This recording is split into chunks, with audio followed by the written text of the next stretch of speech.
jaaliyadda Soomaaliyeed ee magaalada Columbus Ohio ayaa soo buuxdhaafiyay qabuuraha muslimiinta ee magaaladan oo lagu aasayay laba dhalinyaro Soomaaliyeed oo lagu dilay habeenkii Sabtidii la soo dhaafay mid ka mid ah xaafadaha magaalada tan. labada dhalinyarada oo wada saarnaa hal gaari oo lagu toogtay waxa lagu kala magacaabi jiray Cabdullaahi Saciid Shariif oo 30 jir ahaa iyo waliba Cabdiqaaliq Saciid Maxamed oo 20 jir ahaa.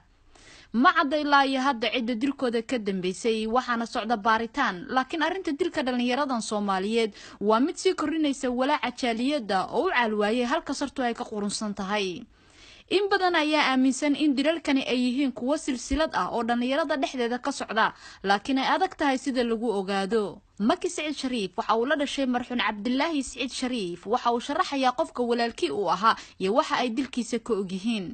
anigoo مكي سعيد شريف عثمان مرحومك للدلي عبد الله سعيد شريف عثمان ولالكي غير وايه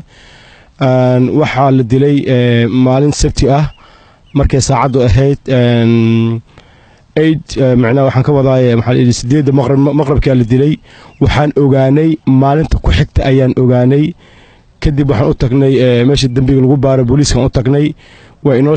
sawirkiisa inoo tuseen ma walaalkiina miya ha ay nagu yiraahdeen information badan aan weydiinay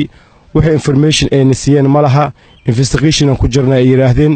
ilaa hadda investigation kan sugeynaa. عبد عثمان عيسى وإهلاد عبد الخالق وأهويل كلاباد إيمانت لغو أصي مقالدن. عبد الخالق وحو شخص رنتي نندل يراه آديات وفي عنه وحبرشاد حق قرآن كي مادي كل آد وفي عنها وحو دادي سوحي هيد لبا تنجر وحو ودن كسو نقضي مدة هذا لبا سنة جوغي كسو نقضي دلك هذا وحو مؤسن هين وح شقائي وح اسكوله مدنا ما هين marka nin 20 jir ahaa nin akhlaaqdiisa si aad iyo aad u fiican ahaa nin quraanka dhameeyo ahaa aabihiis iyo dugsiyada magaalada Columbus ku yaala ayuu quraanka aad uga bartay dugsiga sarana nin ka baxo ah. culimadu waxay muujinayaan inay doorkooda qaateen laakiin arintu ay tahay mid aan la dhayalsan karinin. dhalinyaradu xaqiiqatan waa ubadkii waa bari dadkii meeshiina badali lahaa waxa la gudboon in ay fikiraan oo horay fiiriyaan aynan gadaal fiirin waxa la gudboon saaxiibada xun inay iska ilaaliyaan waxa la gudboon in aynan qof kale oo aynan garanaynin la socon waxa laga yaabaa dhalinyaradan hadda ragii dilay inay meeshan ku dhex jiraan ama dad maaragtay maxaan ku raadayay dilkaasi wax ka og ay meeshan ku dhex jiraan marka annagii baa wax kala qarinayna marka Soomaalida waxaan ku bogaadinaynaa yaan la baqin